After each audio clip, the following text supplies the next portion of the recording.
All right, let's dive in here. We're playing some blue-black Lurrus. I did not record a deck tech because reasons. I don't know. Okay, here we go. Unknown opponent. Unknown decks. This looks reasonable. I'll talk about some individual card choices during sideboarding because, like, I did not do a deck tech like I said. But we do like having two deltas because it lets us get basics. You have Lotus. This is a good hand.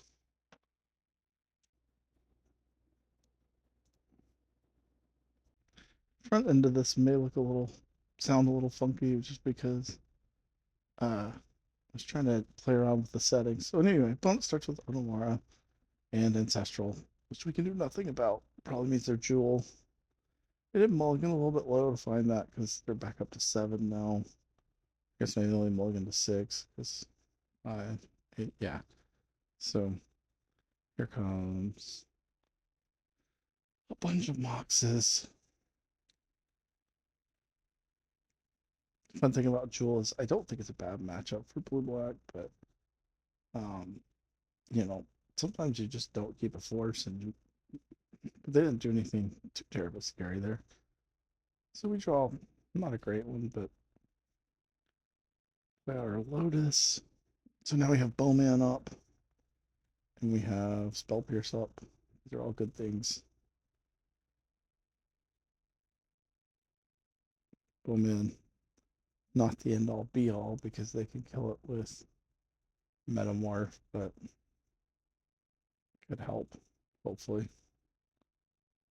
I recorded this about a week ago, and I finally got around to purchasing a headset with a mic so I could, talk over the gameplay. All right, there's mana 3 or 4.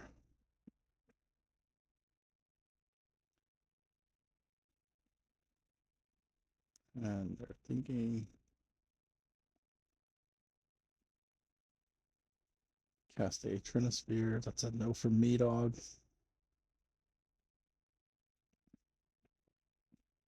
So we'll get our sewers, or C, excuse me, because we don't have to worry about basics. Jewel, they have a Force of Will. This is just going to resolve. They don't.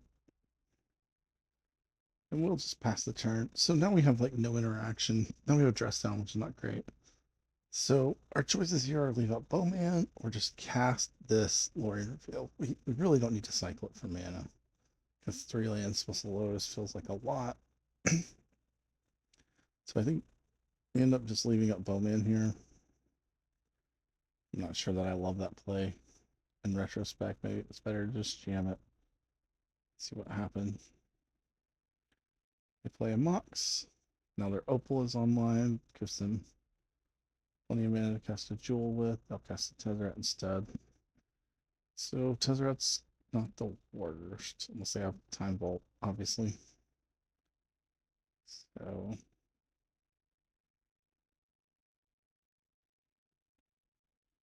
you're thinking tap 2, Time Walk. There's not a Time Vault. Not bad. They don't search for the Tezzeret yet. Now they do. They'll get. Not sure what they get here. Maybe Vexing Bauble. Vexing Bauble seems very strong. Yes, if they get a Vexing Bauble, they play the Vexing Bauble. Now with the trigger on the stack, we just let that happen. That was not a smart play. I should have bowman that. I don't know what I was waiting. Why I thought this was not a good play. I think in my mind, I was hoping to get them to draw an extra card so I could make the bowman better. But I don't know. I probably should have just taken the tether out when I had the chance. I really think I was supposed to draw 3. The Lorien revealed. It's here. And tap 3 mana of all different colors. Tinker. I think it looks like they're thinking about, yeah, they sack the pearl. They tinker into That was his time vault. No, it's just mana vault. Where do we get mana vault? Make a lot of mana with the Tezzeret? Yes. So they could have got time vault there and won the game. Um, they're in a really good spot, I guess. I'm not sure why they got time the mana vault. I think maybe they have the time vault already and they're just trying to set up something. No, they just do nothing. Okay, so they set up a PO and they set it up really well. And then I'm gonna jam this Bowmaster to attack the Tezzeret and they're gonna PO and it's gonna be really bad for me. So like here we go. Nope, they're F6'd. Okay. I'm not quite sure what's going on now. It's been a while since I played these matches. Draw Fatal Push. Horrendous draw step in this matchup. We can't buy Lurrus and play Lurrus because of Vexing Bauble. So we can attack the Tezzeret to death. Seems like our best option. And it's their turn. So far, I've drawn 0 forces against the force check deck, which matter less now because of the bauble, but nevertheless. They pass the turn again. They play a city of, or they play a workshop and kill their city of traders. So at this point, I think it's good to sewers. That we can actually cast. It is a counter spell, so but we're gonna bend it because we're trying to set up this dig through time anyway. Which we're kind of almost there on. So Lockmare is an interesting one because it would let us draw some cards, but we'll just attack for 2. I think because we can use the Lotus to dig, we just pass and have dig through time up.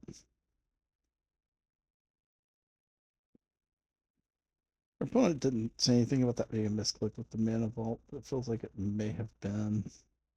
It does happen sometimes on Moto, like you reach for one thing and you get another, and it happens.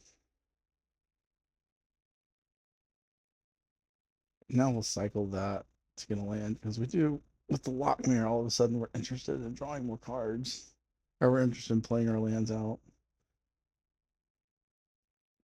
So we'll jam. Still have dig up. And we just play the Lockmere and pass. We're kind of getting very lucky there, not finding anything relevant.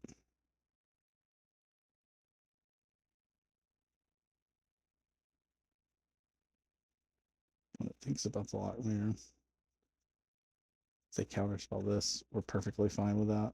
Because we can buy it back with Lurrus if we want to, but like, no, we just scoops. Okay. And we're going to finally find a counterspell. Okay, so sideboarding slash deck tech. We're trying out the one main deck, main break trap. Still playing the Lockmere. So we bring in Needle, we bring in Rods. We bring in Dismembering because they have Masticore. I like one long goodbye just in case there's Hull Breachers floating around. Cut every single Fatal Push from our deck with Null Rods in. We don't want Graveyard Removal and we don't want Tameo. It's pretty worthless with the Null Rods.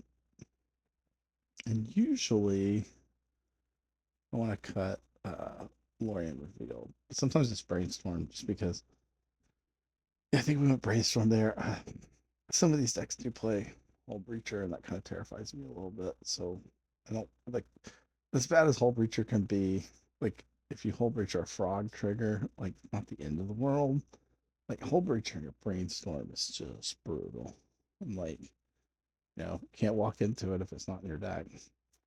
So Dress Down is fine because there's a world where you dress down and it kills a metamorph coming in because it was the ability to copy something, or you dress down a wormcoil engine and bite through it. by killing it that particular turn. So anyway, so our hand 0 force of wills or force of negations is just not good enough against the jewel deck. I mean, we do have a blue source ancestral, but like, can't keep this. Strip mine's fine too, but again, it's just not good enough. This is much better, even though we don't love mental misstep in this matchup. I don't hate it either. Here's an interesting decision point. I think that was incorrect because I can't beat a one ring in a million years now. If I kept that, the range of what I have to counter is so much less because I could just play the needle. So on goes Lotus Island, which is great for them because I can't wasteland. And aforementioned one ring, which we force of will. This is a tricky one because I pitch. This step isn't great against them, but like key is really good with the ring. So I think I probably should have just kept the misstep. Here's where things start to unravel. If we kept the needle, we could have needled this ring and been in a reasonable spot. Now we cannot do that.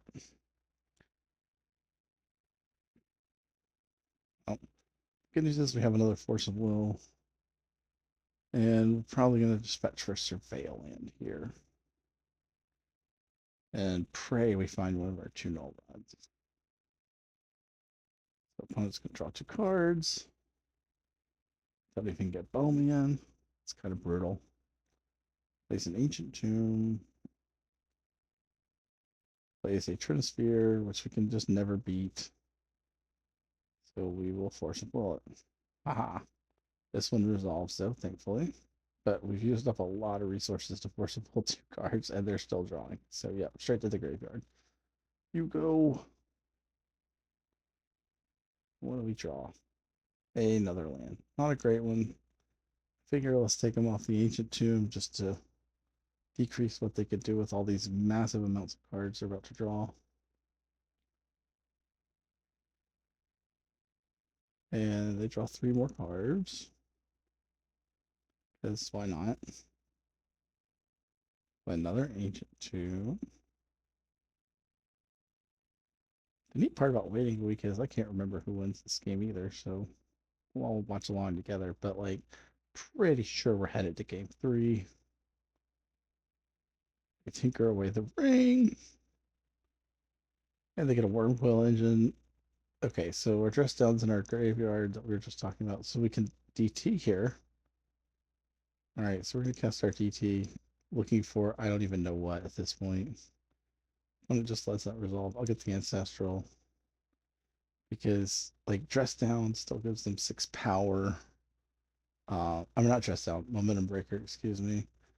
Like, fighting through a Wormcoil is really hard. That was a good tinker. Makes me more inclined to believe the Mana Vault was a misclick because the opponent plays, very well. Like, they didn't.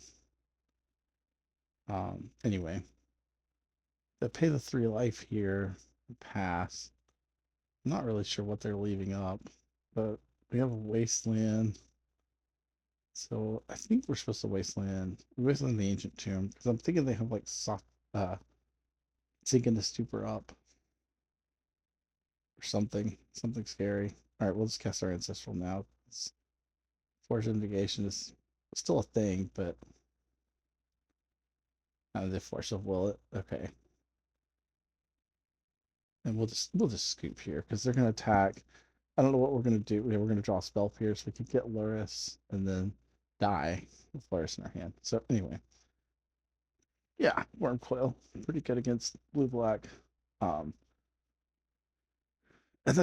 I like that play by them because if they tinker into, I don't know, a jewel and hit 3 mana sources, then they're just kind of sitting there stuck. Or, if they tinker into a jewel and hit 3 mana sources and then I play a null rod, what they're just stuck.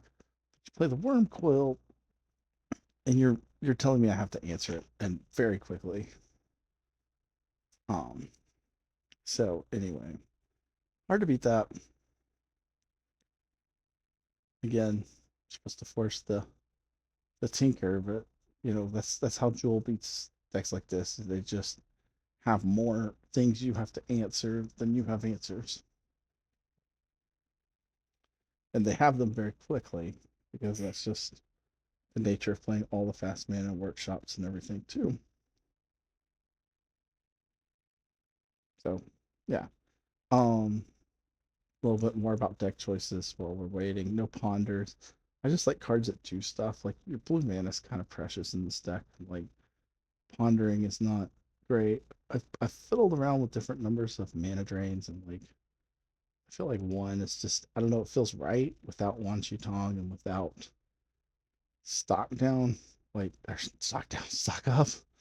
Um because it does let you cast Lorians, it lets you cast uh by Lurrus. Like it has utility, but it's not like a key feature like it would be in the mana drain deck that Desolutionist plays a lot. Okay, so this has two Force of Wills, or two forces, and a bowman. This is a pretty reasonable hand. We're on to play. The question is, do we want to probe? I hesitated, but not much, obviously, because the thing about probe is I like knowing what I want to counter, and we are never punished because we draw another blue card right away. So they have a reasonable hand with a Tinker, and a Force of Will, and a Metamorph. We're just going to play our Swamp Seago. I guess I probably should have played the Sea just to make them think about Spell Pierce, but I mean, we're kind of hoping we don't have to use both forces right now because we want to play a Frog potentially. Okay, so they have Grim Monolith. And Grim Monolith cast a Metamorph, which is fine because now they only have one blue card, which means yes, we may have to double force, but like if we double force, we can get rid of Tinker too, and that's kind of a win. But that kind of makes me think they might have Jewel hanging out.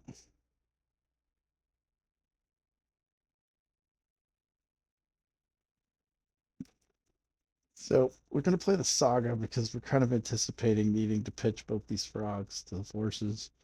The Saga gets us some pressure faster because we can, we're going to be out of gas. Like we might as well make Saga tokens at that point. Plus, if we play the Bowman and then they like metamorph the Bowman to kill it, then we can rebuy it with Lurrus once we get Lurrus online, which is not nothing.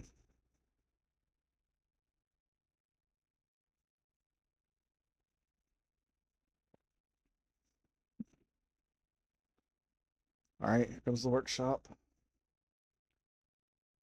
We're gonna have a lot of mana. Chalice on 2. But I like I took the ring out because I was like, oh, they're just playing a ring. They were not playing a ring. They're playing a chalice on 2, which is scary. So they let that go, which I thought was interesting because here comes the ring.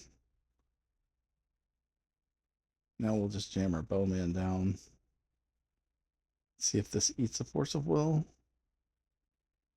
It does not.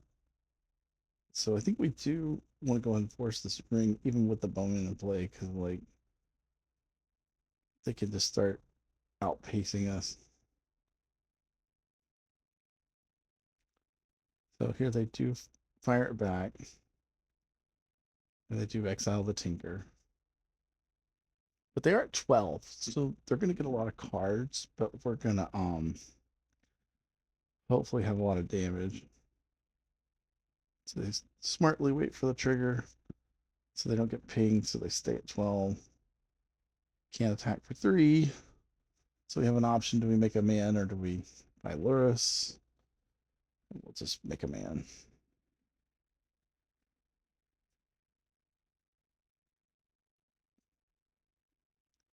So we're kind of hoping they just draw all the blue cards and none of the blue manas. That's our best out right here.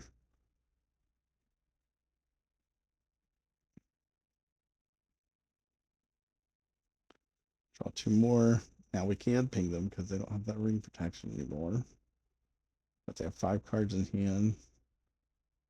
We go to 9. We have 5. The construct will be 3 more. So we can take them to 1 and they just scoop because they would also have the ring trigger to contend with. So they couldn't clear the ring plus the Urza Man is just enough damage to get us over the finish line there. Maybe got a little lucky there just because they had a pretty good hand. But 1-0, we'll take it. All right, round 2, playing against black decks. No dredger. Definitely on dredge. This hand is horrible against dredge. This one is feasible.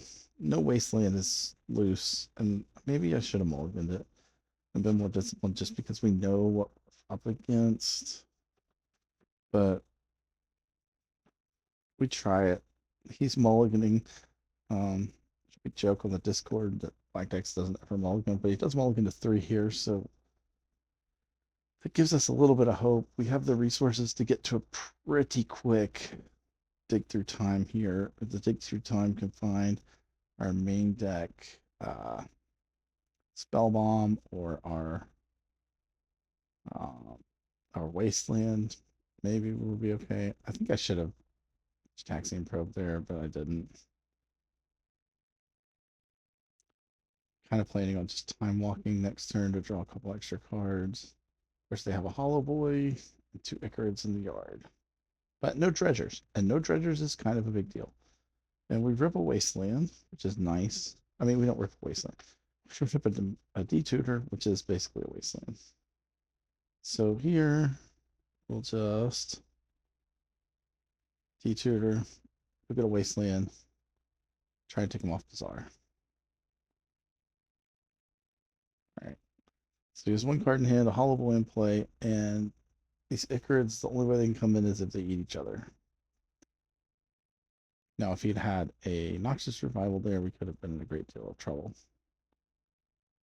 But as of right now, no, he doesn't have a Noxious Revival. He just has second Bazaar, because why not? Now his yard is much scarier, but no dredgers, which matters a lot. Take our 4 here.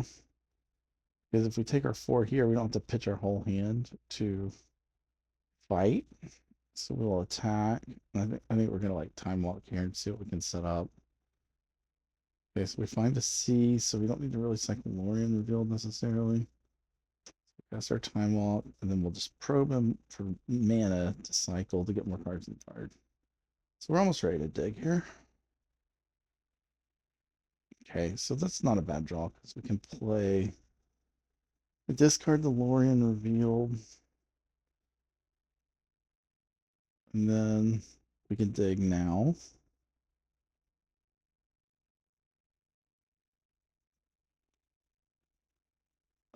It's not bad because we can Wasteland his Bazaar again.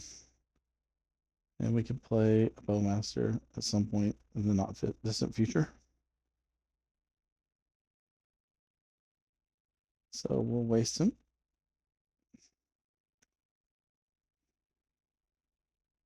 And we'll leave up the ability to block with our frog because our cards don't matter.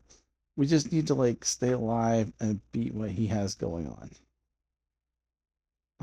Like drawing a whole bunch of extra cards. Yes, it's nice. It's what we love about Frog. And he throws the 3rd Bazaar. I try to type wow. I mean, just rips it off the top like a champ. So I guess even when Black Deck falls to 3, uh, he still just draws the Bazaar. Right. Anyway, here comes the guys. Now, so interestingly, he does have dredgers now, but I choose to block this guy because I could have blocked the other one because 1 damage doesn't matter because I'm going to be at 12, which is in danger of getting run out of the game by Creeping Chills. He gets back 2 amalgams. Kurt goes away. He only has dredge 3. And Icarus goes away as well. So his yard's not particularly thick. Like Dex comments, it is still a close game because we also can rip like a champ. And we play our Wasteland, kill the Bazaar, With 3 Bazaars down, surely he won't find the 4th. I mean, it would be justice if he just drew like a Noxious Survival right now, but fortunately for the home team. So he's going to try and go fast here. The Icarid's going to start running out of food. Excuse me. In comes everybody. This is where Bowmaster's pretty good. So we get to shoot the Icarid, block 1 amalgam, and jump the other one, take no damage. And he does no dredgers. He has food for the Icarid to get the guy back, but like it's okay because we're gonna buy Lurrus. Absolutely gonna buy Lurrus. So we don't need this land to pump our dude. So we'll just play it. Here come the Icari. It's grief. Amalgam's coming back. But with Lurrus coming in next turn, we're perfectly content just to block both of these, keep our life alive, and he sees the writing on the wall that the notedly that I got lucky too. All right, in comes all the dredge hate. This member kills a hollow boy. Consign can stop creeping chill triggers. Fatal push is horrible, and so is force of negation. Mind break trap also not the best against them. And then we have 1 extra spot for I don't know the other consign. I guess we go Flusterstorm. Okay, Flusterstorm is good at protecting hate pieces.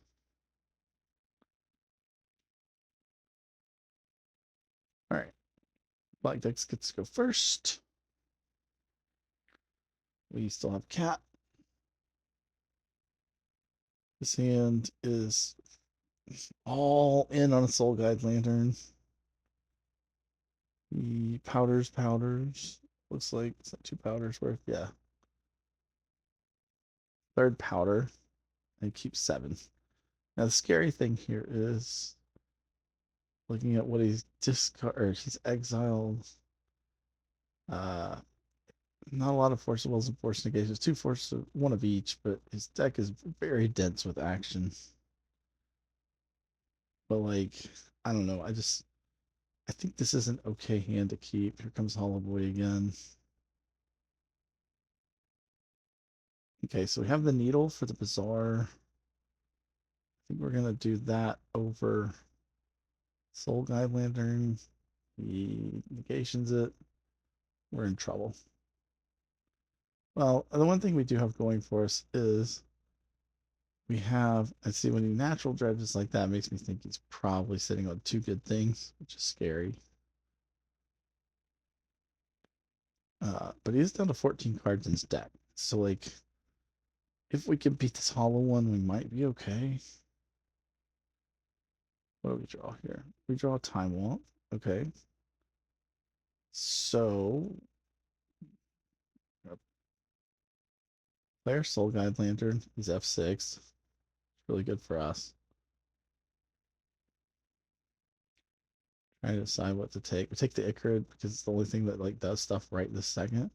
Since he's F6, we also know we can do this and kill the Hollow Boy. Taking 4, but it was going to deal 4 anyways, so it's fine.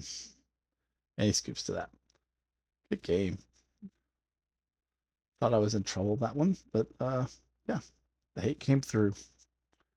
Drawing a second piece to eat the middle misstep so that the Soul Guide Lantern could do the thing was really good. All right, on round 3 is against Hold the L. Okay, this is the dumbest decision I make in the entire tournament. I keep a hand that's like turn 2 Frog and a Pro with 2 Delve spells. Like, don't keep 2 Delve spells. Getting to 2 Delve spells is so hard. He's playing all these bad things for us that we have no answers to any of it because we kept 2 Delve spells. And I think the way out of this was probably just to jam the Frog and pray. We don't even do that. So, you know, come on, man. What are you thinking here? This was just not a good hand. It looks good. It feels like maybe it's gonna be okay. It's not gonna be okay. I can tell you that right now. I do remember this. And I did want to highlight that when I was talking when I did the audio. That this hand was not remotely keepable. Like maybe if the C's are both fetches, so you can power up dig faster. I don't know, like how you redeem this hand, but like it was not just a snap keep, which I did.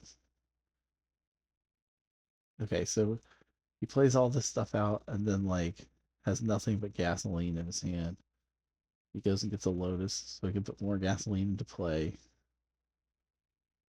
The Scrawling Crawler lets me draw extra cards, like this Wasteland that doesn't do anything. But I'll get more of those next turn. Don't worry. So we'll play Frog. There is a world here, I suppose, where I pitch all these cards to Frog, and then okay, we do draw a Mana Drain, which is not bad. It's like not good enough, but it's not bad.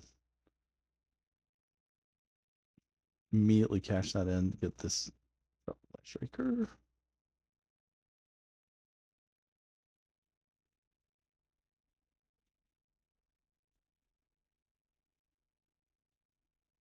Okay, here comes another Sprawling Crawler. I knew it was a thing. And a Chalice on 0. I want to say he also just emblems his Tezzeret, which is smart, yes. So, yeah, we're just losing in every conceivable way here. Like taking 2 every time we draw a card. He's going to attack for 1,000,000. We could pitch our whole hand here to trade for a Scrawling Crawler, but then we're getting just beat down the rest of the way through. So yeah, that hand. See, both Delve spells still in hand did nothing the entire game.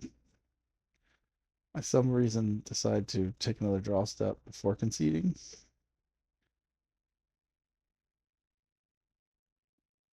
Well, we have all this mana coming in, I guess. That's fair. Could just dig there, which was probably the play. I think I was gonna play Lurrus. It's like, you know what? It just does not matter. Okay, so we get rolled. Largely because of a horrible keep. In come Null Rods. In comes the needle.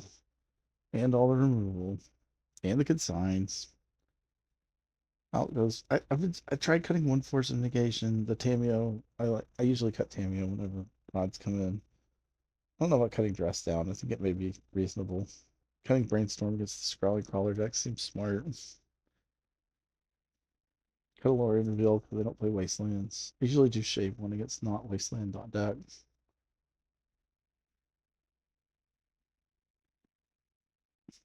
And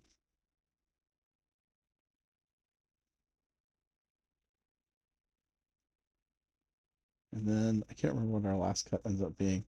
Like Momentum Breaker's not great because of Flesh Raker, but it is really good at killing Masticores if they play one of those early. And the Reiki Void decks have started adopting that. Okay, so this hand is double consign, Bowmaster, Fatal Push. It seems reasonable. So we're gonna keep just jam our blue source. Ready to consign away here. I'm not consigning the mana. We're only consigning scary cards, which is not Pithing Needle. I want to say he names Frog this time, maybe. No, we named Wasteland again. So he does not want to get Wastelanded, which is reasonable. And I wanted to Wasteland him, so it is what it is, but we'll just play our time walk here. Look for another land, hopefully. We found it. Look at us. So now we can play Bowmaster or cast 2 consigns or kill something. So like having a fetch to kill like a Raker. See like right here, they're gonna play Reiki. We're gonna let him in. We're gonna cast the top. We're gonna just immediately fatal push this because they may have 2 tops, and if they do, that's lights out, and then we're like stuck having to counter a top. But like, we just kill this guy now. We minimize the amount of damage we take. Still have Dismember and Consign times 2, or Consign times 1 up. Okay, there's the ring. That's what the Consign is for. We pass the turn. All right, so they have a top. we have other stuff going on that's good for us. And they spin. Which is good for us too, because the guy goes away. Like we're perfectly fine with that. Draw force of negation. All our action is instant speed. Pass the turn.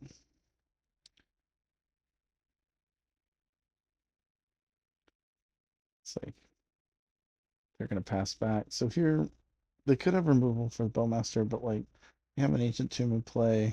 I want the game to get closed out. Let's start attacking. So we'll jam it. It also turns off them like I mean it doesn't turn off them drawing with their top, it just makes them pay the price for it. Okay, so here we could fetch Lurrus, but we also kind of just want to like maximize our cards. So we're probably just gonna have to cast this Force of Negation for mana cost. Like pitching a consign is just not good, but I guess we decided that was okay. Like I think the thought process is we cast the consign. If they do something, then don't play the Lurrus. But like if they don't do anything, then maybe we can play Lurrus next turn. So like there's the thing that we don't want to happen. So we'll go ahead and cast this. They can look. I don't. They can't really play anything on one that's terribly scary. Or I mean, they could play a man. They could flip it for a mana source, but like if they have like a scrawling crawler, we can dismember it. Obviously, if they flipped it for Tolarian Academy, which they don't have to flip it for, they have Tolarian Academy. So they have all the mana in the world. So now we have Spell Pierce and Force of Negation up. But the thing is, I don't think Spell Pierce is doing anything. So we'll just jam Lurrus and start getting our beats in. Because this goes from being a 6-turn clock to 2-turn clock following this turn. So I guess 3, as it were. But yeah, 5 and 5 will get them to dead. So they're going to spin. We do have our Force Negation up. Like I said, I'm pretty content to pitch the Spell Pierce here. All right, so they have 6 mana up. No, 7. Let's play another top. Okay, we're fine with that. If they want to do top tricks here, well, they took the Bowman out of the equation for a turn, but that's okay. This is a 6 mana Stone Coil Serpent. Can't force negation it, can't dismember it. It can block our Lurrus for free, which is annoying. Okay, so we're gonna Ancestral, because Ancestral is a pretty good place to be. Oh, and we rip along goodbye. And same logic applies here, where we know they're drawing a top. They could spin the top into one other card. You're done. We're going to draw another counterspell next turn anyway. Okay, so good job, Lurrus. Speeding clock up. The only change here is I cut a Spell Pierce on the draw. Because they do make they outpace Spell Pierce pretty quickly. And I put a middle misstep. I cut the middle misstep. I didn't love it. But it's good against stopping the top combo, and then put the Force of Negations back in because you're on the draw. So hey. So this hand is all forces and wastelands.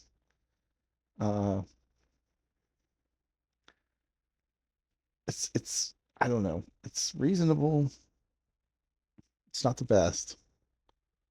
I kind of do the for science thing there. Talon Gates, no problem. Soul Ring. Soul Ring, I decided to go ahead and force because I'm thinking to myself, hey, let's try and just keep them off mana. Because that's what if we can make the game go slow, I think we can get back into it. Okay, so we draw Mox Jet and we play our Wasteland. And I don't want to Wasteland a Talon Gates, so we'll just go ahead and Bowman and start shortening the game again. That worked out well last game. So there's a Mox. We can't force that. I'm not sure if I'd force a Mox Ruby anyway. Another Talon Gate. So they only have 3 mana here. Play the Time Vault. That's a scary one. Now we just can't ever let Tezzeret or Key resolve. Alright, Bowman comes in, gets his ping, untap. Okay, now we have a consign, which we don't really want to pitch to Force World, but we will if we have to. Okay, so we do go ahead and Wasteland them because they're kind of giving vibes like they don't have a whole lot going on. So, and if they play like a Reiki Boy or a Sprawling Trawler, we can kill their other land and then kill it. Okay, so Monolith we don't respond to because we have Counterspell. Black Lotus is a little dicier.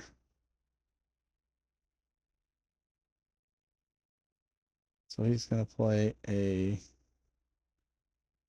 dude. And we let it. I think we just have to let this go. So it does wreck our clock. And they'll pass back to us. But like we only have one Force of Will, and like I can't risk. Okay, so now we have a dismember. We'll kill us that one guy. We'll get him for one unless he wants to trade. He wants to trade. Okay, so we're good. So he has a lot of mana. We have removal, but not much else. He has the time vault, which means there's a lot of things we just can't let resolve now. He untapped the time vault, so he's gonna play the Raker and let that go. He's gonna play a top. Raker is no longer being allowed to let go.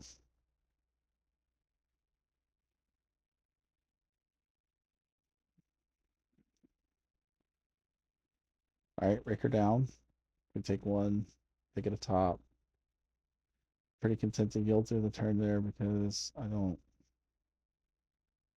really just want to find another blue card or a blue source so that we can get the consign off without having to burn it to the Force of Will, but it is what it is. We have to do it. So he's going to take another turn. We're okay with that. So he's back down to 3 mana now because of Operation Counter Soul Ring and Wasteland things. So kind of fortunate for us that that part of the game plan has gone well. Fortunately, now we're going to have to burn our Wasteland on not a Saga and not a Workshop. Just get rid of this waste. Oh my goodness, we finally found a blue source. Hoorah. Okay, so we'll kill this. Shoot him. So they're back down to 2 mana. It's good for us.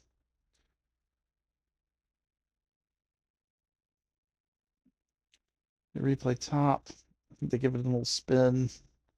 Sorry, top games are not great for content just because you gotta watch people spin a lot. Spin, spin, spin. Passes the turn. Okay, we find a land. And again, I don't really want to cast Force of Will, pitching our best card in Consigned Memories. So we're just going to pass, leaving it up. And then hopefully we can scry into blue card. Now his mana situation is getting a little better for him. Place a Tezzeret. Well, that would kill us. So he has no other cards in hand, so there's no reason to consign multiple triggers there. So good on us to, not die. Scry into null. I mean, it's not the best null rod in the world, but I think we do play it just because now if he draws a key, we know he's drawing dead this turn. That's helpful. We did just kill both our Moxes. So he draws dead.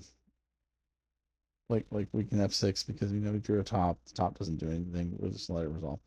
Now we have a frog to pitch to our Force of Will. So we're kind of hanging on to your life here. But like if they play a Masticore, a way to get rid of the rod, like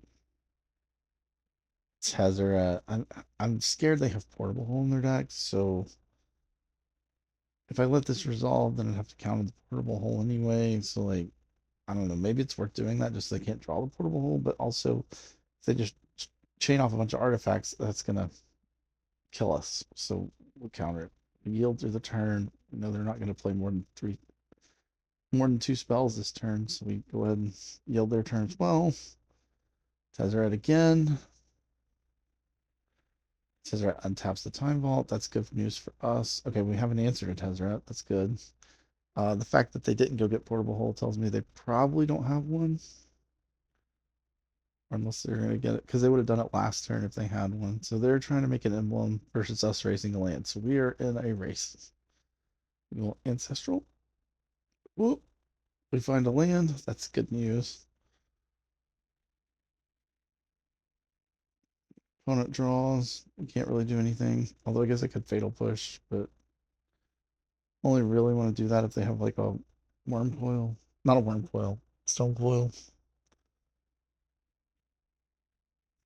We also could get the second null rod in play just to make it where we don't have to be afraid of a portable hole. But like again, I'm 99% sure they just don't have one because they would have gotten it with the Tezzeret. Untap, they go monolith, and they say go. I'm pretty sure we just kill the Tezzeret like ASAP here because if they sandbagged an artifact and played two and then emblem, that would have been horrible for us.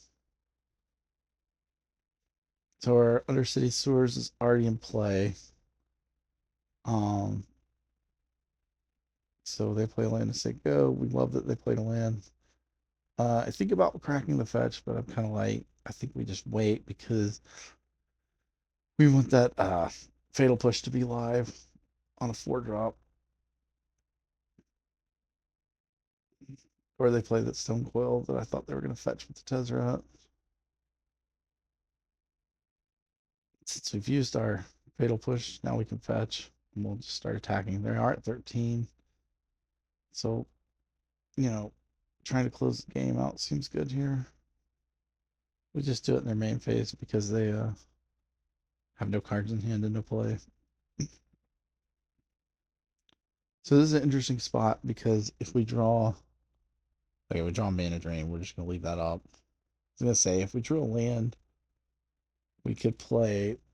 We leave up Mindbreak Trap. If not, we play the second Null Rod. But since we drew Mana Drain, we'll just cast it on this guy right here. What we really like is a land. Okay, well, Treasure Cruise, kind of good too.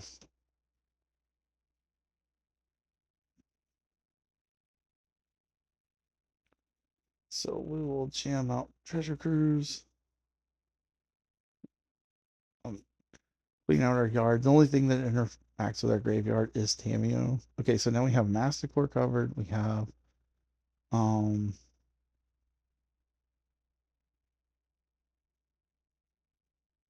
we don't have a counter spell next turn, but we have a big creature covered, unless of course it's Wormcoil Engine.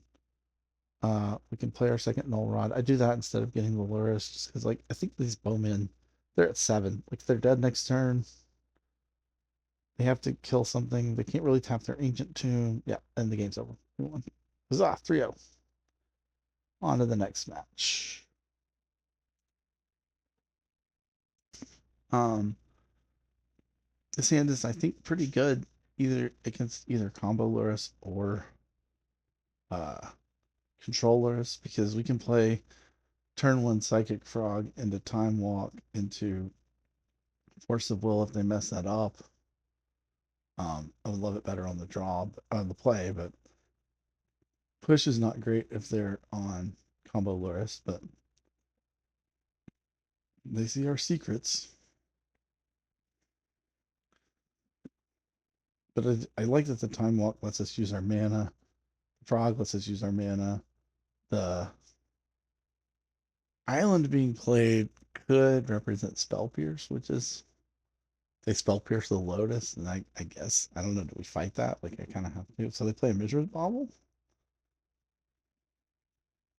Doesn't tell us a ton, but makes me lean more like controllers.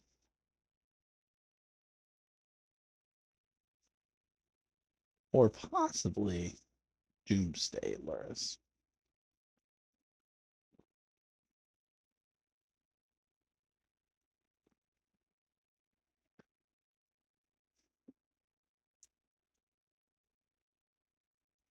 So they pass the turn. They're getting another card. If they're combo Lurrus, this is a better line for me just because I they have less interaction on one. Well, they do have Foster's Form, but so we draw more Force of Wills, which is, I guess, a thing. I think here we're just kind of on the plan, right? Like we're gonna frog. The fact that they don't have a black or a white mana up makes me like the frog a little bit better. Okay, so they have Mystical Dispute, which is a bit rough. We'll pitch that because I want the Force of Will in case they have like their own frog here. But now that they haven't done anything, I'm going to cast this Time Walk. Which if they have, so they have Force Negation. If they're blue-black Lurrus and they have a Fatal Push here, that's so good. That's like such a good play because you can like, instead of fighting over the frog, you do that and then untap. So they have a Wasteland. So they are control Lurrus. But Wasteland does not cast Fatal Push, and neither does Island. These are both great for us. The not having mana thing is less great, but it makes our Fatal Push better, and um, the fact that we have a frog that is doing things great. Like frog doing things is always great, but you know, you know what I'm saying. And then we have our own wasteland, so we're gonna play that out in case they have a wasteland for our wasteland, or to keep them from being able to. So they're gonna island cycle here. So they're gonna get like an underground sea. Yep. And if they play it, we're just gonna kill it. But if they put a frog in play, we have superiority. And we have a fatal push if we draw a black card. So we're gonna cast DT. We're gonna let that happen, but we're gonna wasteland them. I think they're deep. Like, what do they want to DT here for? They don't. The only card they know from our hand is the fatal push. They probably knew the wasteland was coming. I mean, I assume you just get ancestral if you're the opponent. You have the island to cast it. I don't have any mana in play, which means I can't play Bowmaster into it. If you draw good cards off of it, you don't even care that I played a Bowmaster because you just, do stuff. But it is what it is. All right, so they finished DTing. There's a Mox Jet. If they have a Fatal Push right here, it's pretty good. Then maybe go to my upkeep and then do it. Nope. Okay. So we're gonna attack. I thought maybe they DT'd for Jet. Maybe they did just to play it and avoid a wasteland. Maybe they don't have a swamp. And then they're gonna play a frog. Oh, we have our own ancestral. Which again, they can't Bowmaster. If they have Force of Will and a blue card, that's their entire hand. So yeah, we'll just go for it now. All right, that's the turn. Now they have another land. Fetch. They get Undercity Sewers. See, I think this means they don't have Swamp, because getting your basics is just kind of overpowered in the mirror. If they play a frog here or a bowman, we can just push it around and keep getting in and getting our advantage with our frog. We're getting really close to casting Dig Through Time. I mean, we'd love to leave the Lurrus in our guard, but we don't have to. Oh, now we're there. And we can leave up Fatal Push. So we'll get in with our frog. Nothing's happening. Nothing's happening. Trigger. Here comes the Bowman. Which is fine, because they have one card in it. Nope. Could get burnt on a daze. If they have daze, more power to them. I think we would just let it happen. They don't. Not all blue-black lists play daze. I don't play daze. I'm not saying it's bad. I'm just saying that they don't all do it. So we'll play that, and we'll play this. Now we can dig and leave our thing. And I think if they had daze, they would have just jammed. So that means they don't have a way to deal with this. Yeah, that main deck Mystical Dispute, right? Like we want to get our blue spells in when we can. So yeah, we'll take another Force of Will. I don't think that was right. I think I should take a Jet Probe and then just left it for the Force of Will, but we also have the mana drain now. So they're low on resources with only 2 cards in their hands.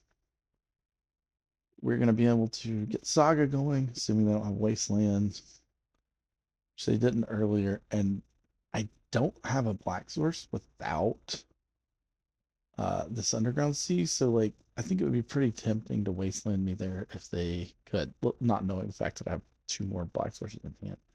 Okay, so we draw a great card to pitch to Force of Will, because Force of Negation is not good in this matchup.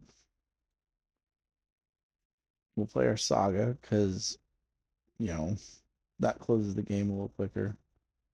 We have a little conversation on the side about the old Order of Moxen and where you find those. Told them you can buy them from the bots. They're not cheaps. Uh,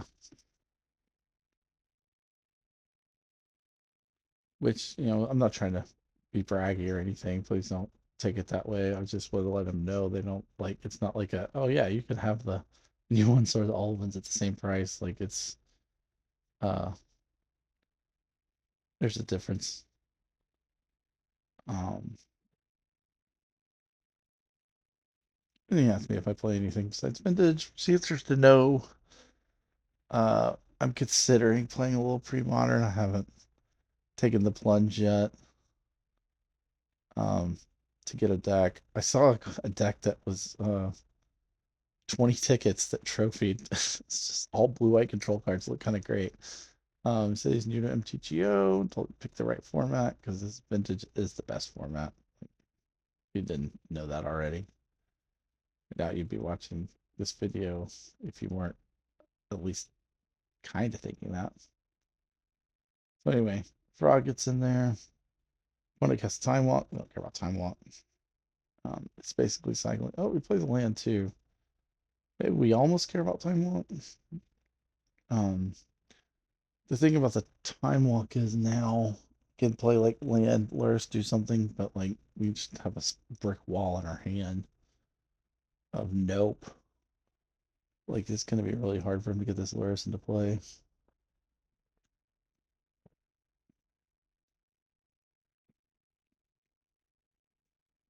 Yep, here comes. There it goes. If he has Fluster, I mean, we don't get our mana, but we do get to still Force of Will the Lurrus. He has Force of Will, no cards left in hand. We'll force some negation to save a life because we can. Um, so on our next turn, we could actually just cast Lorien Reveal. Drawing 4 seems pretty great. We can make a man on the Saga. We're kind of cruise control here. These mirrors do sometimes get very snowbally because of the what a frog does on the board. Or like if one player casts Ancestral into like cruise, see like yeah, we're just gonna draw 3 cards here. And we have gas for days, our opponent picks them up. Okay.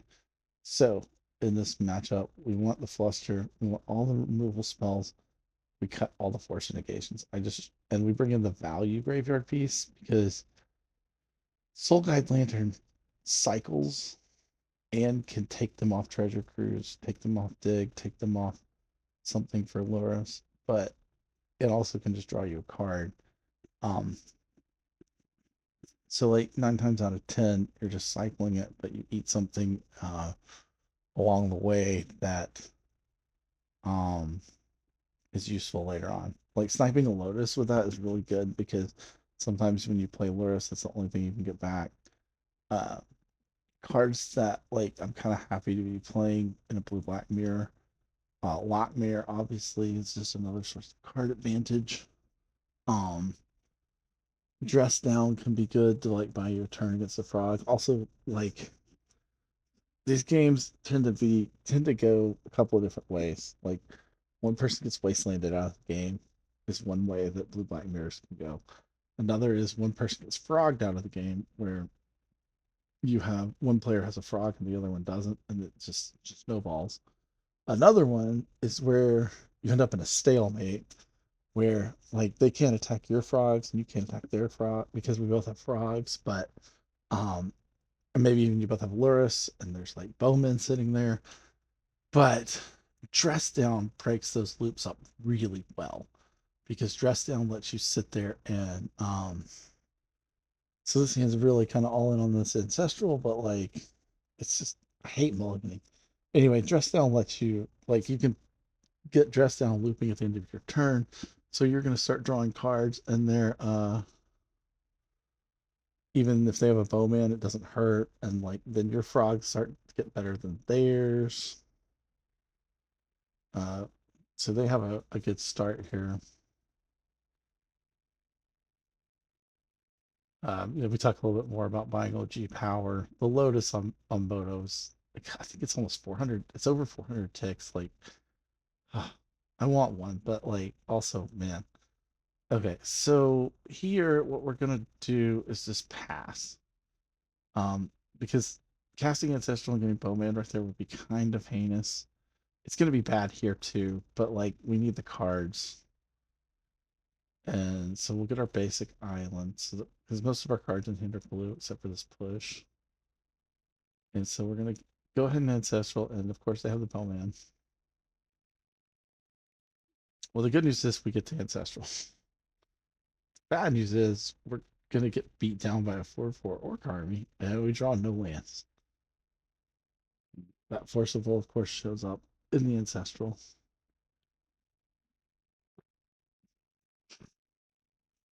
All right. Excuse me. Clearing my throat a little bit. They have another land. Jealous. We love a land. But like we draw all these cards, we're gonna end up discarding like all of them. It's kind of funny. Love a black source here, but oh, we find one. Yeah, yes. Okay. So now we can actually get down to hand size. Amazingly. Um, we get our basic land. Oh, no, we don't go down to hand size. I'm sorry, we'll just Bowmaster as Bowmaster. I think this was a mistake. I think I like pushing the Orc army and playing Tameo and then dealing with the Bowman later and not discarding a card. But like the flip side of this is if they play a frog and I'm just sitting here with like nothing, that's kind of bad. So we'll discard the spell pierce. I'm not sure what my logic there was. Probably that like I'm so constrained on mana that I don't want to like ever try to leave it up.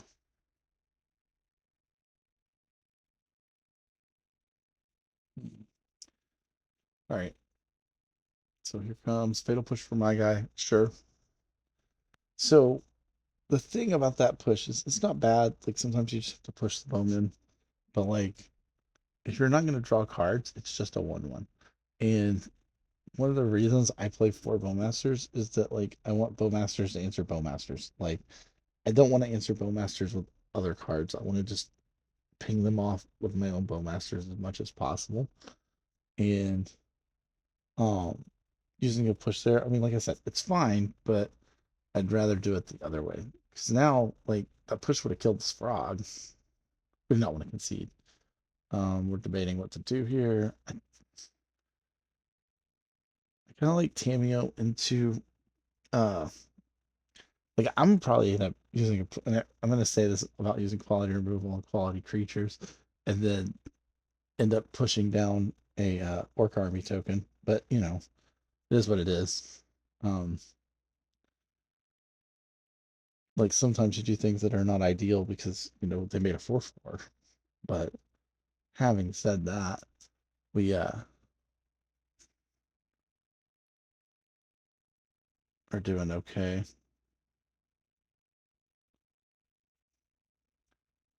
So here comes the 4/4, and we're gonna push him around. Like max box 20 said. Okay, here comes fatal push on my Tameo. I just let that go. I probably was supposed to misstep that. Like honestly, just because what am I really even doing with this misstep? But it's fine. Now they get the strip mine, which is pretty brutal because it takes out my blue source. But we do have a DT, which is not the worst. Probably TT for Mock Sapphire here. I don't remember what I do. But they're down to 2 cards in hand, so like kind of doing okay still. They're ahead on mana. We're ahead on everything else. We don't have to let a Lurrus resolve. We have a Bowmaster. I don't know. I think they're supposed to just TT there because they had like a Washi Tongue. We would have to counter it. We play another land. They wasteland my wasteland, which is fine because we're gonna play that. That to me says we're setting up our saga. Um, which is not an unreasonable thing to do, but it kind of screams there's a saga incoming. I mean, probably not right now because they played their wasteland, but if it is, we're sitting here with our dress down, so that's a good thing. So yeah, went to grab some groceries, but seems like they're trying to set up the saga. We're gonna counter the daylights out of that treasure cruise. Hope they don't fluster. They don't. We could really use a blue source here. Pretty great. No, we don't get that. So gonna stay in our holding pattern here, except now we're completely out of action.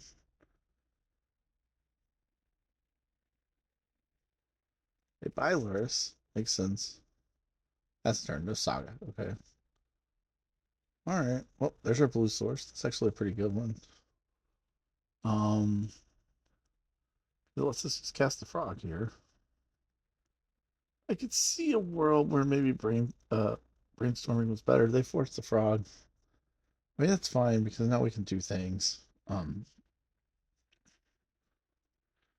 We don't want them to get value off of the Lurrus if we can help it. So they're gonna jam the Lurrus. They have like a Lotus behind it. That's really good for them. They don't. Okay, so because Bowmasters has flash, you have to play the dress down during your end step in order to keep it from getting a Bowmaster in play. And hopefully, between that and our next draw step, we can just find an answer. Well, we actually messed up because we should have uh, played the Bowmaster. But I think my plan was if they try to attack, I'm going to just kill the Bowmaster. So here they play their Bowmaster. Pre-combat. Smart. I don't know if this is smart. Maybe they should have waited to see if I have Bowmaster. But like, it's fine either way because they're gonna come in. They have two cards in hand. If one of them's say forcible, we just force back, obviously. So we can kill his Bowmaster. That will block the Lurrus to get off the board because like killing the Bowmaster really not accomplishing a whole lot if we don't. And yeah, it stinks to lose our Bowman, but like we've got their Lurrus dead and we still have access to ours. And they're gonna have 1/1.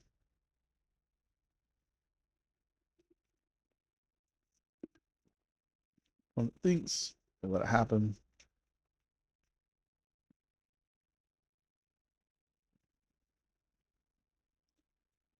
All right, draw. Still have 2 in the group. Pluto Delta's kind of phenomenal here because we can cast our brainstorm, fetch some things away. So since they don't actually have the saga, dress down's less appealing. We're actually just going to keep these things so we can draw them. And I should have just played the Delta. I think I kind of forgot that I hadn't played a land yet, but it's fine. So we can Forge of Will if we need to. We have D-Tutor. We have Mana Drain online next turn. So there's a fraud. We want that dead. Fetch stress down. It's like I said, it doesn't seem anymore like they do have a saga, so like we're content just to get that gone. And we don't have to worry about it coming back because Lurrus is gone. So now what we can do is we'll draw the Delta, fetch the island, I think, and we can the island's just strip mine, so we have to fetch uh the other thing, but we can drain whatever they play and draw a card here. It's pretty strong. They're gonna play this. Secret's out. Both of our cards are very, very good.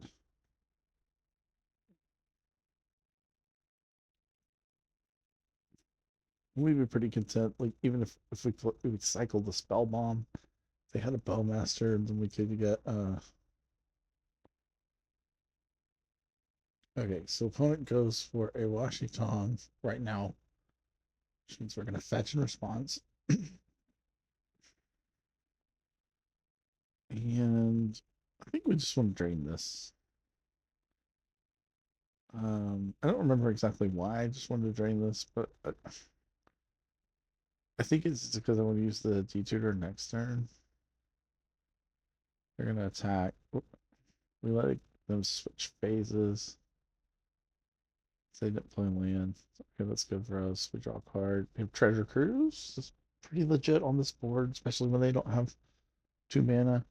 Um, but we wanted to make it where they couldn't cast a Dig Through Time, I think. I mean, obviously they can't right now, but they could the next turn. Okay, so we're gonna get a little extra mana. We're gonna cruise. Like, why not start with a cruise here, right? And we'll save our 2 mana because we have plenty of things we can get rid of.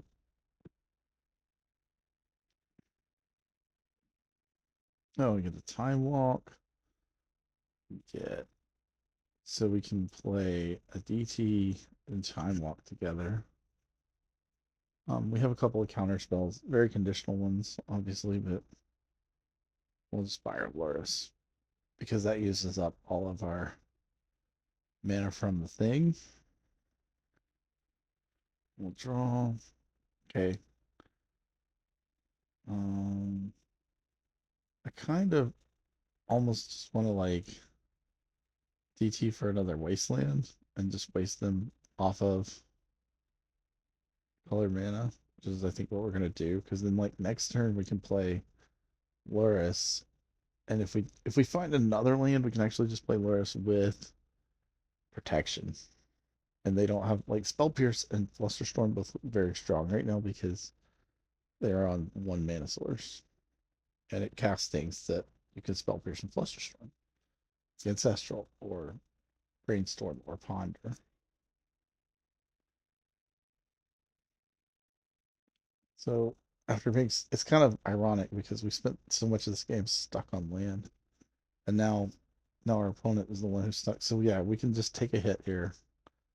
We'll get the sewers, I think, because like we can cast both our spells. I was just gonna see. Um,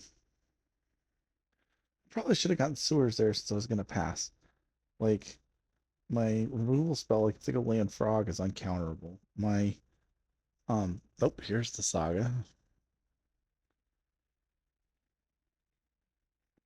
You can see, even though we were so land light early in the game, we're 12 cards deeper into our deck than our opponent. Like, it's kind of insane to me. So he has a time walk here. I think this is a good place to just use the spell pierce because it keeps the saga from advancing, keeps uh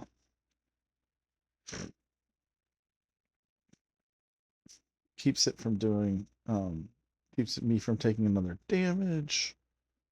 Like, yeah. This is like, I mean, normally I wouldn't fight a time walk, but here it's the right thing to do. And worst case scenario, we can put Lurrus into play and get our spell bomb back. Or we can play Frog, because Frog. But I think I'm gonna like my life total is very low, so like getting some Lurrus beats in does not sound like the worst idea.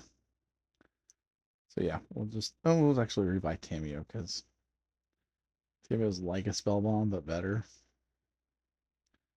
Our graveyard is just so stacked. Like between Tameo and Lurrus, we can really do some work. Like we can get Ancestral back with Tameo if we flip it, which just shouldn't be hard because we make a clue and then Frog hit.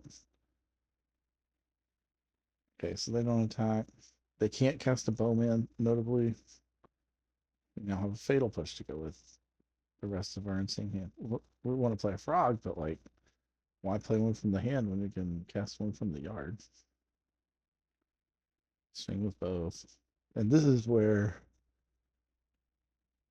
uh, things that are just going to get out of control for our opponent. This is what I was talking about with snowbally games. This is now a pretty big snowball. We'll just play the other frog because why not? Like we have a bowman in the yard we can play. We have Tameo to flip next turn.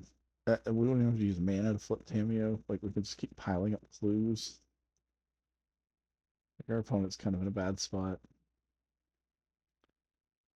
They get their mocks. Now they have black mana. And they have revolt, so if they have a push, they can get rid of Lurrus here.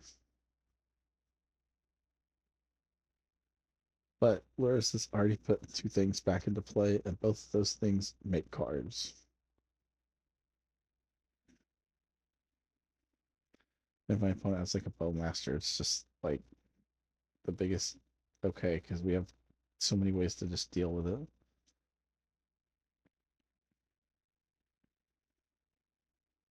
So, given that we have two removal spells in him, we can still attack with Lurrus because if he bowmasters and pings it, we can um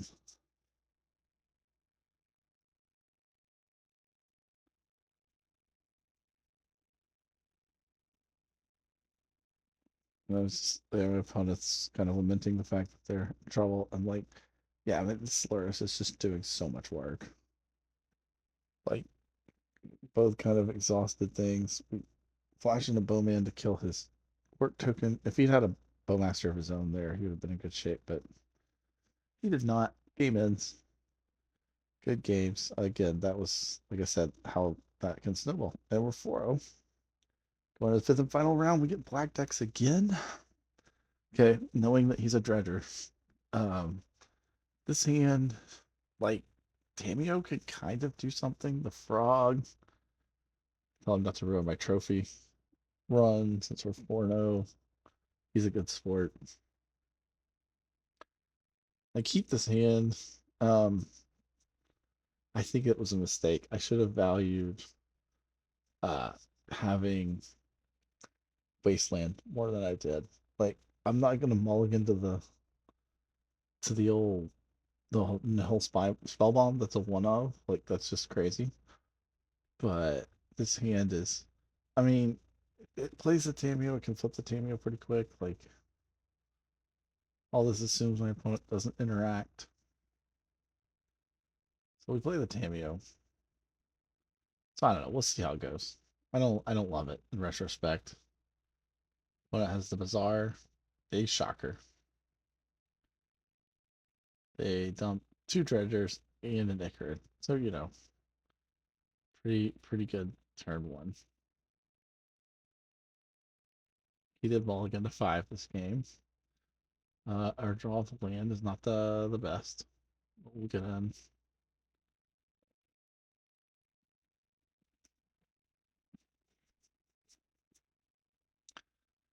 Make our clue. Cast time walk.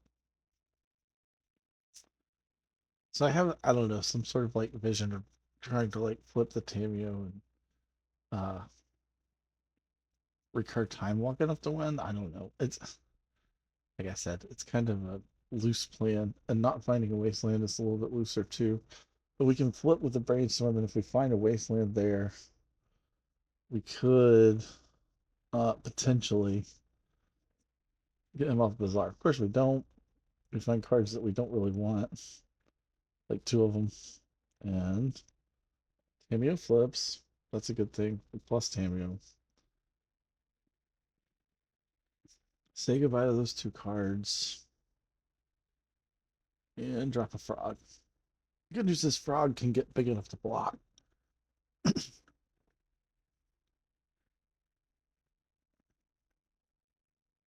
So they're gonna dredge for 10-ish. Nope, make it 11 because there's a troll.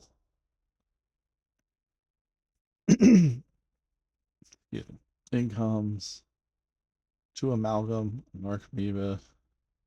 I'm not as good at narrating Dredge as a fire truck. His videos are great on Dredge. Or Beerus. Beerus is a great Dredge player. I don't think he streams as much.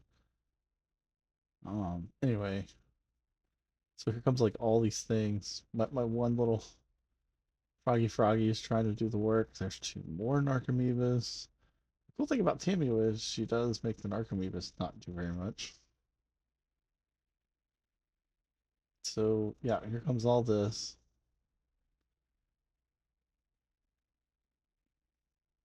The bad news is they block for like ever. Okay, so yeah, I just attack with this because it's gonna die anyway. Um, we 100% will block and fix a card to our frog. Pitch the Force of Will because we still have Force up, but then we also have the ability to get something else if we want to. Okay, so his yard is insane. He has a second Bazaar, which is also really good for him. So he just goes deeper. And yeah, the deeper didn't matter quite as much as you would think, but here comes a million amalgams. We are at 19, but the thing is with double Bazaar, we're really at 7 because he is going to find every single chill that's in his deck. Okay, so we draw land, which is, somewhat not ideal. So we're going to get Time Walk back, which is, okay, not the best plan because Sprague, now it can attack, it's true, but he has 4 Narcomoebas to play. What are we accomplishing there? I think I should have just lost the Tamio, but he would have so much. Oh, then we find the Wasteland, which would be good if our opponent didn't have 2 Bazaars.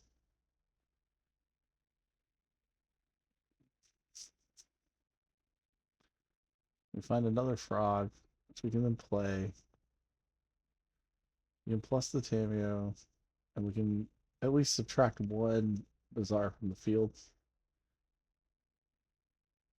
Side note, while we're losing this game, I did actually play this in the RC the Saturday after the same 75. I went 6-2. Um, Lost a mirror in round 2 and got deleted by Miharu, who was on PO. But yeah, so here comes Archimedes, here comes uh, Chills. Chills are going to be followed by Silver Smoke Ghouls, which is problematic. So many things. All the things are here.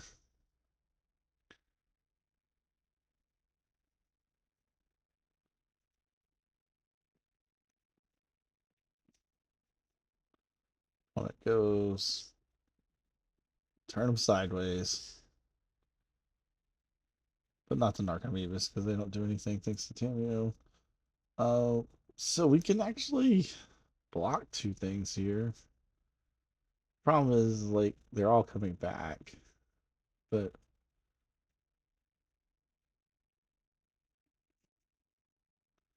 I guess make him do it is the best thing I can come up with. Plus, like, he's dredged so much, sports of wills don't really matter.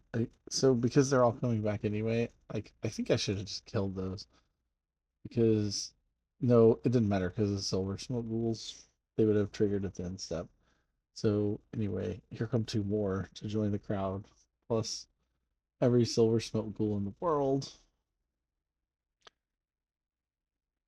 So yeah, what I need to happen here is to reach into my sideboard and sneakily move a tabernacle into play because like none of these cards are doing it.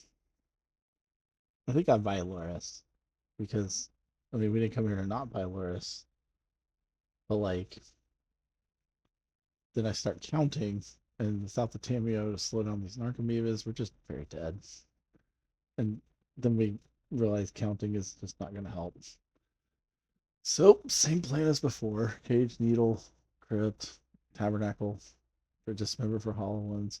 Consigns, especially on the play, can counter Hollow Ones, and they can counter, like, Creeping Chill triggers. Like, you're, like, 1 out to being dead to at less than 3, and they have a, they mill a chill. Like, I'm not saying it's great, but it's not the worst, especially like if you get in a spot where like you have Cage in play, but then you have they could chill you. Um, yeah. So anyway, Dredge Hate's pretty straightforward. I just think that gives you a little bit of wiggle room when you don't want I mean, you have 8 cards in your deck you don't want, so you're bringing something. Maybe the Fluster would have been better. Okay, so the dredge decks lately have not been playing um mini I'm trying to say words and they're failing me. Wastelands or strip mines to kill tabernacles. So I think having the tabernacle is like really good here. Um, so they're gonna, do the thing. We're holding brainstorm in case they have grief. There's a hollow boy. We'd love him to just rattle off 3 of these. Of course, this is the game. They only have 1. It's fine. Okay, well, we don't need some of these cards. So we're gonna put them back. I think we go ahead and just Lorien reveal to get rid of the ones we don't want. In the interest of like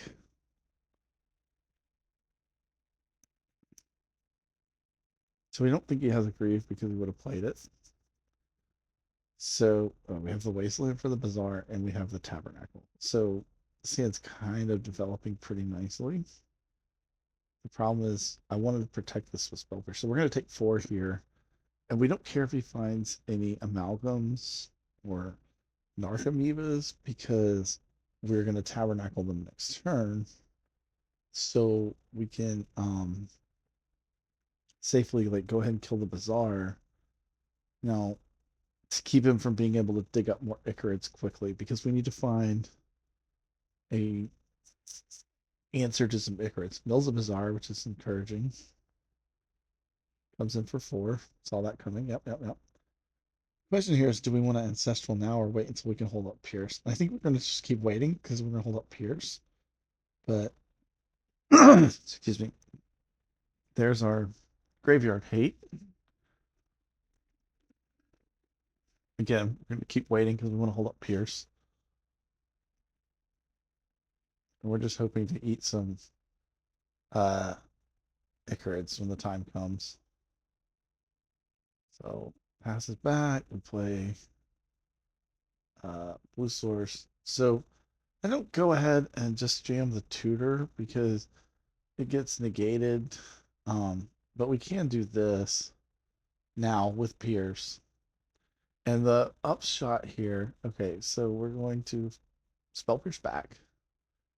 And the big upshot here is his plan is to draw back up to 7 to dredge when he runs out of dredgers. Well, now we've set him back 2 turns on that. Okay, there's a chill. Still don't see any Narcomoebas. We do see things that are going to die. We keep drawing all these. Guys, come on now. This is enough of that. We're going to go get our DT. Now, the heads up play. The greedy play is to get Spellbomb. The heads up play is to get Crypt because it can't be misstepped. So that's exactly what we're going to do. We're just going to yield through the turn. Like, if we'd gotten Nihil Spellbomb and it gets misstepped there, and then they find a bunch of Icarids, that's how we lose this game. We just want to get the Icarids out of the picture. Okay, opponent doesn't do anything. I don't think they dredge that turn either. They may be out of dredgers. They're not quite out of dredgers. They have a shambling shell. Alright, so now we're going to take a peek.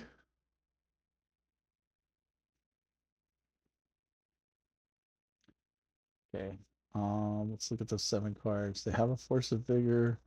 Some chills in their hand is really good for us. So is that Icarid being in their grip. We'll play a cameo and he scoops to that. Alright, he was just waiting for us to show that we could draw a bunch of cards. Alright, same plan. Let's run it back. 1 game, 4 trophy. Here we go.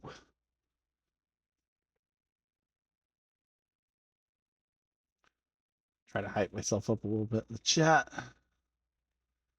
1 game away from the 5-0.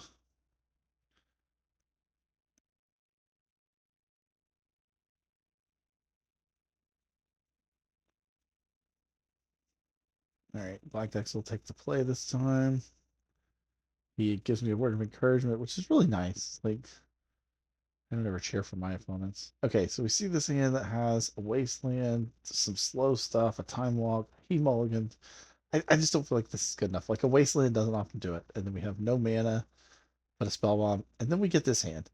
If this hand is basically if we could have picked 5 cards from our deck to put in our hand, we would have picked Tabernacle, Spell Bomb, Wasteland, and Lotus. So yeah, I mean if we're gonna go to 5, and our opponent goes to 3, so that doesn't hurt.